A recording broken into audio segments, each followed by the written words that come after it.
তো কেমন আছো তোমরা সবাই? তো সেদিন হঠাৎ করে আমার মনে হলো যে আজকে একটা ব্লগ করি। সো সকালে উঠেই কিছুক্ষণ পড়তে বসলাম। হ্যাঁ, সত্যিই পড়ছিলাম, মানে ক্যামেরা অন করে পড়ছিলাম। সো ফ্রাইডে ছিল, তাই বাবা ঘরে ছিল, তো সেদিনে চাটা বাবাই বানিয়েছিল আর আমি বসে বসে সেটাই খাচ্ছিলাম। সো দুপুর হয়ে গেছিলো, তাই লাঞ্চ করে একটু শুয়ে পড়লাম আর সন্ধ্যায় উঠে তাড়াতাড়ি রেডি হয়ে পড়লাম, কারণ আমরা যাচ্ছিলাম মন্দিরে।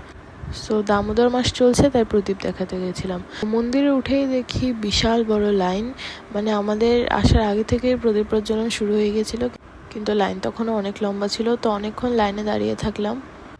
তো অনেকক্ষণ লাইনে দাঁড়িয়ে থাকার পর ফাইনালি আমরা প্রদীপটা হাতে পেলাম।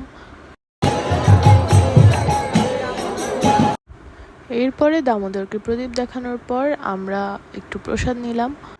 তো তারপর আমরা সেখানের দোকানগুলোতে একটু ঘুরে ঘুরে দেখছিলাম কি আছে। আর এই দোকানটা থেকে দাদা হাতের একটা ওং লেখা ব্রেসলেট টাইপের নিয়েছিল। এরপর আমরা মন্দির থেকে বেরিয়ে পড়লাম, আর খুব সুন্দর চাঁদ উঠেছিল সেদিন। তো তারপর মন্দির থেকে বেরিয়ে আমরা একটু শপিং করতে গেলাম। সেখানে এই ড্রেসটা পছন্দ হয়েছিল, তাই এটাই নিয়েছিলাম। আর দেখো, এটা ছিল আমার সেদিনের আউটফিট।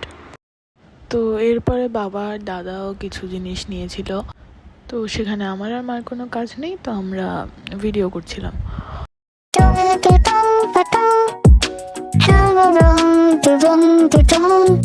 এরপরে আমরা ডিনার করার জন্য রেস্টুরেন্টে চলে গেলাম। সেখানে আমরা ডিনার করলাম।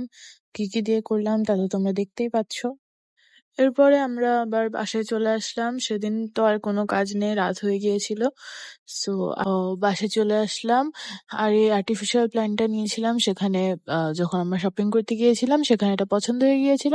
সো আমি সেটা আমার পরের টেবিলের জন্য নিয়ে নিয়েছি। তো এভাবে আমাদের দিনটা কাটলো। আর ব্লগটা এমনিতেই করেছিলাম, মানে আগে থেকে কিছু ভেবে রাখিনি, জাস্ট এমনিতেই ব্লগটা করেছিলাম। তো দেখা হচ্ছে অন্য কোনো ভিডিওতে। By guys.